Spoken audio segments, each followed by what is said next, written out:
I'd like to share one of my favorite poems with you, a poem that I have frequently shared in my workshops and trainings over the years.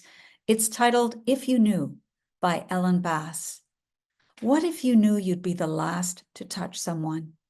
If you were taking tickets, for example, at the theater, tearing them, giving back the ragged stubs, you might take care to touch that palm, brush your fingertips along the lifeline's crease.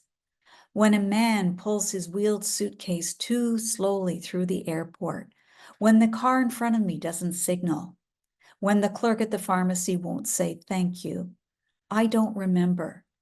They're going to die. A friend told me she'd been with her aunt.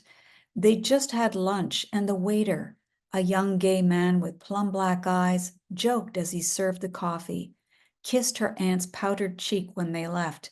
Then they walked half a block, and her aunt dropped dead on the sidewalk. How close does the dragon's spume have to come? How wide does the crack in heaven have to split?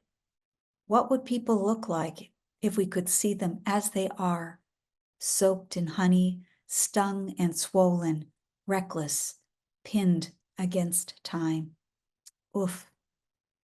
This poem, as I see it, is more than a poem. It's a prayer.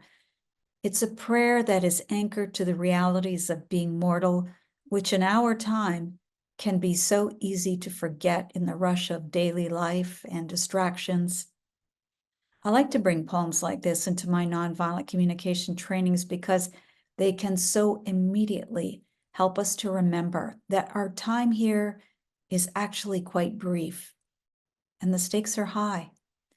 The nonviolent communication process is, in my way of understanding it, a deep practice, a concrete way of proceeding that has the potential to deepen us as humans and radically alter how we approach our relationships and our conversations.